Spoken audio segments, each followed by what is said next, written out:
La polvareda se alzaba en el aire seco del pueblo olvidado, donde el sol quemaba la tierra como si quisiera castigarla. El viento traía un lamento bajo, casi un susurro, que se mezclaba con el crujir de las botas sobre la arena.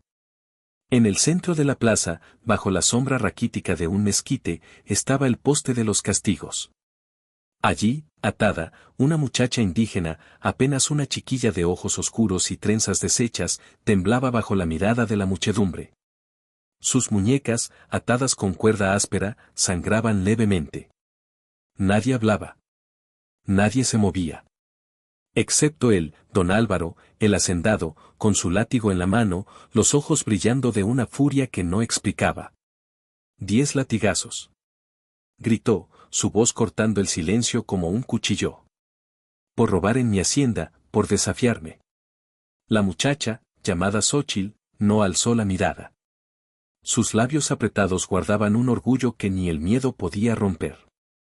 La multitud, un puñado de campesinos y vaqueros, observaba con rostros de piedra. Nadie se atrevía a desafiar a don Álvaro, el hombre que controlaba cada palmo de tierra desde el río hasta las sierras. Nadie, excepto una figura que emergió de entre la gente, con el sombrero ladeado y un rebozo cubriendo sus hombros. ¡Para! Gritó ella.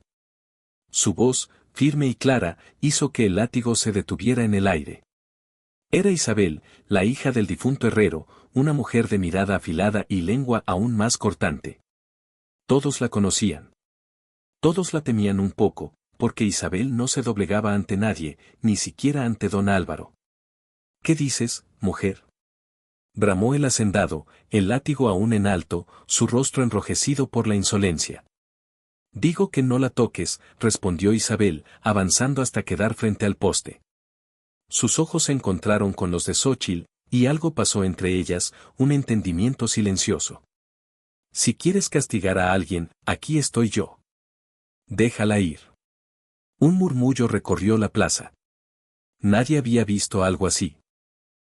Don Álvaro rió, una risa cruel que resonó como el eco de un trueno. ¿Tú? ¿Quieres tomar su lugar? Dijo, casi escupiendo las palabras. Muy bien. 10 latigazos. Pero no te quejes cuando la piel te cuelgue en tiras. Isabel no respondió. Se quitó el rebozo, dejando al descubierto sus hombros fuertes, curtidos por años de trabajo. Se acercó al poste, y sin mirar atrás, se arrodilló junto a Xóchitl. Suelta a la muchacha, ordenó, con una calma que helaba la sangre. Don Álvaro, desconcertado pero incapaz de retroceder ante la muchedumbre, hizo un gesto. Los hombres del hacendado desataron a Xóchitl, quien, con lágrimas en los ojos, susurró algo que solo Isabel pudo escuchar. Luego, la joven indígena corrió, perdiéndose entre las casas de adobe. El primer latigazo cortó el aire con un silbido agudo. El cuero mordió la espalda de Isabel, y un grito ahogado escapó de sus labios. La multitud contuvo el aliento. El segundo golpe fue aún más brutal, arrancando un jirón de su blusa y dejando un trazo rojo en su piel. Pero Isabel no gritó de nuevo. Sus manos se aferraron al poste, sus dientes se clavaron en su labio inferior, y sus ojos, fieros, no se apartaron de don Álvaro. Uno tras otro, los latigazos cayeron. La sangre comenzó a gotear sobre la tierra seca, formando pequeños charcos oscuros. Al quinto golpe, algunos en la multitud apartaron la mirada. Al octavo, el silencio era tan denso que parecía aplastar el pueblo. Al décimo, Isabel seguía en pie, tambaleándose, pero con la cabeza alta. Don Álvaro, con el rostro desencajado, arrojó el látigo al suelo y se marchó sin decir palabra, seguido por sus hombres. La multitud se dispersó en silencio. Nadie se acercó a Isabel, nadie se atrevió. Ella, con la espalda destrozada, se levantó sola y caminó hacia su choza al borde del pueblo. Nadie supo cómo lo hizo, pero sus pasos eran firmes, como si el dolor no pudiera doblegarla. Al amanecer del día siguiente, el pueblo estaba inquieto. Algo había cambiado en el aire, como si la tierra misma supiera que lo que había pasado no quedaría sin respuesta. Isabel estaba en su choza, tendida sobre una manta, cuando escuchó pasos afuera. Su mano buscó instintivamente el cuchillo que siempre llevaba al cinto, pero antes de que pudiera levantarse, la puerta se abrió. Eran 5 hombres, todos jóvenes, todos con los mismos ojos oscuros y profundos de Xóchitl.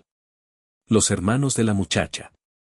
Se arrodillaron frente a ella, uno tras otro, sin decir una palabra. El mayor, un hombre de rostro curtido y manos callosas, habló por fin. Tú tomaste el castigo que era para nuestra hermana, dijo, su voz grave, cargada de algo que parecía gratitud y furia a la vez.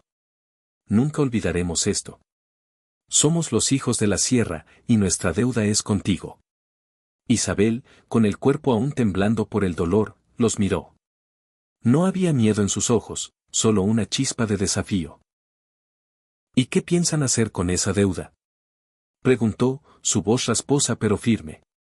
El mayor sonrió, una sonrisa que no era amable, sino peligrosa. Don Álvaro pagará. No hoy, no mañana, pero pagará.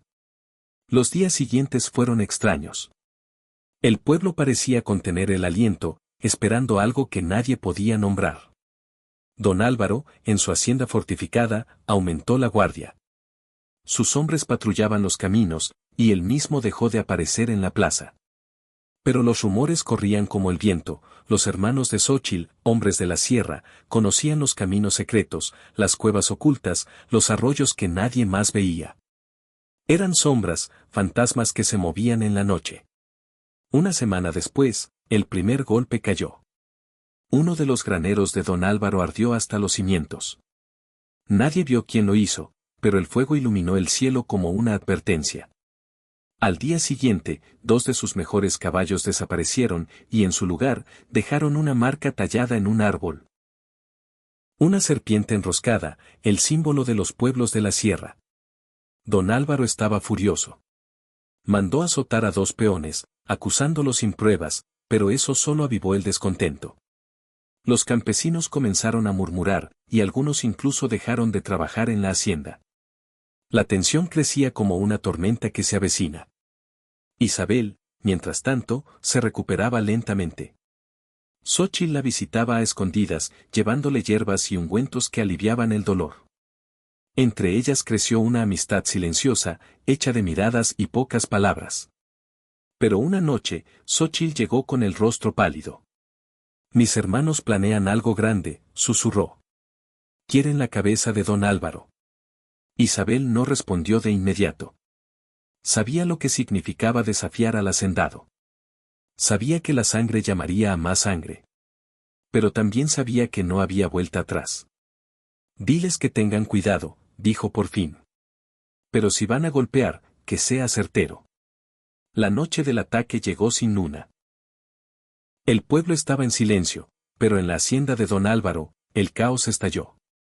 Los hermanos de Xóchitl, armados con machetes y rifles viejos, se movieron como espectros. Los guardias cayeron sin saber que los había golpeado. Las puertas de la hacienda fueron derribadas, y el fuego comenzó a devorar los muros de adobe. Don Álvaro, atrapado en su propia casa, salió al patio con una escopeta en la mano. Pero los hermanos eran demasiados, y su furia era implacable. Nadie supo exactamente qué pasó esa noche, pero al amanecer, la hacienda era un montón de escombros humeantes, y don Álvaro no estaba por ninguna parte. El pueblo despertó con un silencio diferente, uno cargado de alivio y miedo. Los hermanos habían desaparecido, y con ellos, Xóchitl. Algunos decían que habían vuelto a la sierra, otros que se habían ido al norte, más allá de la frontera. Pero nadie los buscó. Nadie quería despertar la ira de aquellos que habían hecho lo imposible. Isabel, desde su choza, observaba el horizonte. Las cicatrices en su espalda aún dolían, pero eran un recordatorio de lo que había hecho. No era una heroína, no era una mártir. Era solo una mujer que no podía quedarse callada.